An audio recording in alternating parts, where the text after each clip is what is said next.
Welcome back. I thought I'd show you this software defined radio which I recently bought. I've got another video which you may have seen with the little USB fob which you plug into your PC, and you have software on your PC, and that is great. But I suppose the inevitable step is that they've moved from there into a piece of hardware that actually looks like, a real, like an old-fashioned analog radio. Although I wouldn't say old-fashioned because it's got a fantastic graphical display on it. The front of it looks a bit like the usual software-defined radio type thing you get on a PC, but they put it onto this small thing like a transistor radio. It's really only got the one control knob, which is over here. I'll just turn it up. Feature advanced options like seating for up to 6 passengers, lifting decks, and It's got the waterfall down here and the spectrum here. This is set for FM at the moment. That's to say wideband FM. It's got a whole series of other modulation methods that it can decode, like lower sideband, upper sideband, ordinary AM, and it goes up to 150 megahertz and down to 100 kilohertz, which is of course way more than a normal transistor radio, which would be kind of limited. Some of them, of course, you can buy radios that do shortwave. This one does shortwave as well. It only comes with two antennae, so which screw in here. It's a lovely piece of equipment, I would say. Rechargeable batteries. It's really what you would expect in the 21st century, I suppose. I suppose you could get something similar on a phone as well. I mean, there's no reason why you couldn't do that, but it's nice to have this standalone one. The only trouble with it is when you're tuning. I'll turn it up a little bit. I don't want to put it too high because you won't be able to hear my voice. But if I select, you have to select it by pressing in this button at the end, and it's got a channel select thing here. It's not, these are for pre-stored channels, so that's one I've done before on AM. I think it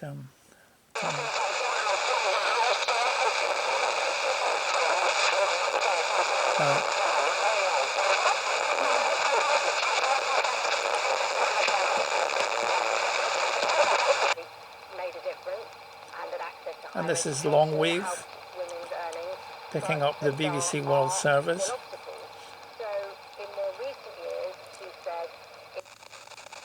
That's medium wave. This is shortwave.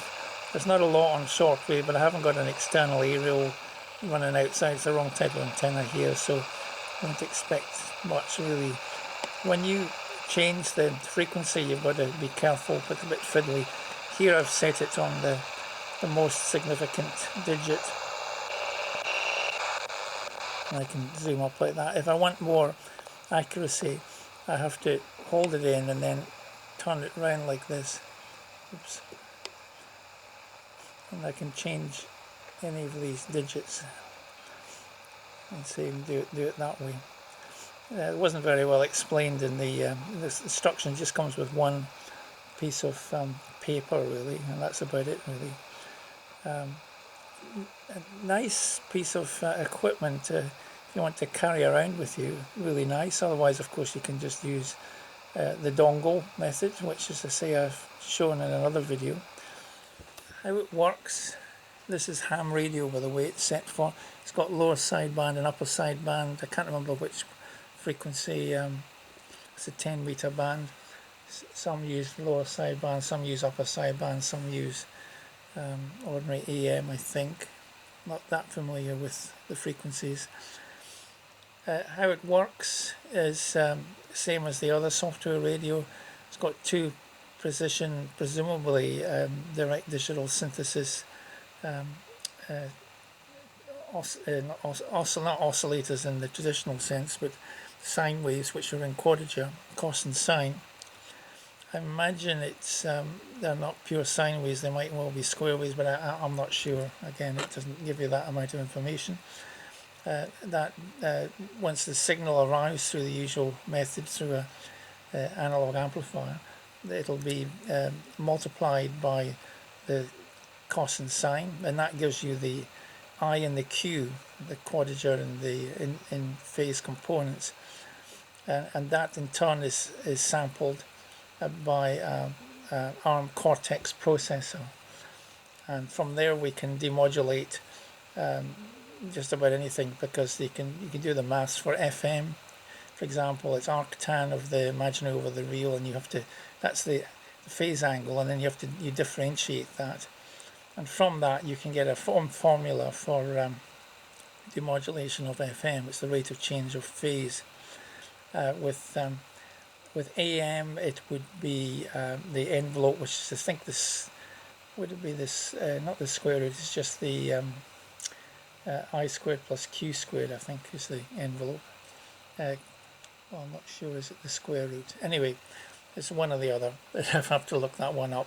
And I'm not sure how it gets the lower side bands and the upper side bands. But it's a lovely example of digital signal processing. We've come a long way. I remember buying a software-defined radio on a board back in about the year 2000, I don't know, 1 or 2 or something.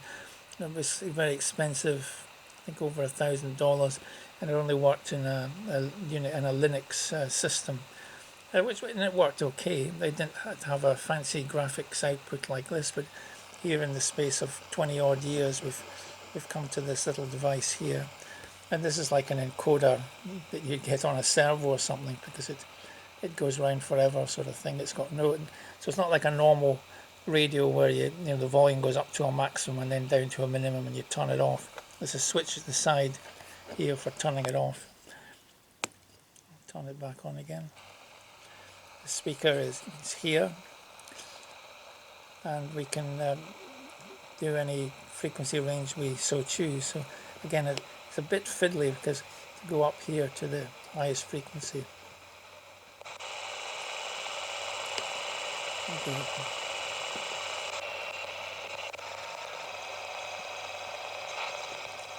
There we are at 557 kilohertz.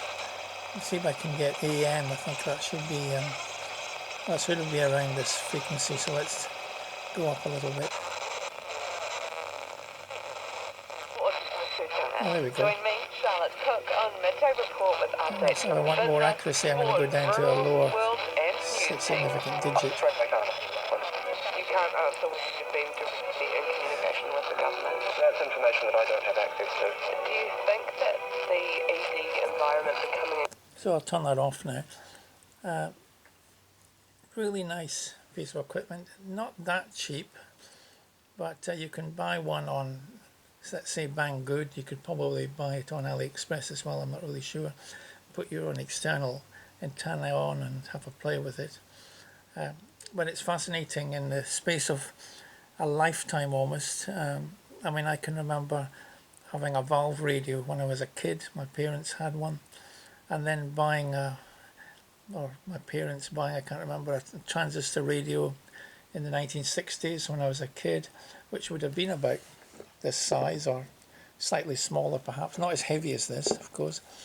And then from the transistor radio we kind of got things on smartphones and the internet, and now software radio, the theory had been around for some time, but it probably took a while for the hardware to catch up, and here we are now. Of course, these have been around for a few years now. They're not super new, but you can in theory attach this to your PC as well, but this one is a clone, so I don't think you can actually do it on this one, but you can on some of them.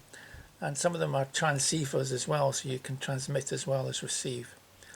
If you're into looking through the airways, this is a nice way to do it. I used to do this when I was a kid with shortwave. There's not so many shortwave stations around this part of the world, however. But back in the old days, you could hear everything. You could hear the Radio Moscows and the Voice of America and the famous Woodpecker. I can just imagine what it would have been like to have something like this back then. Okay, thank you very much, and see you next time. Bye bye.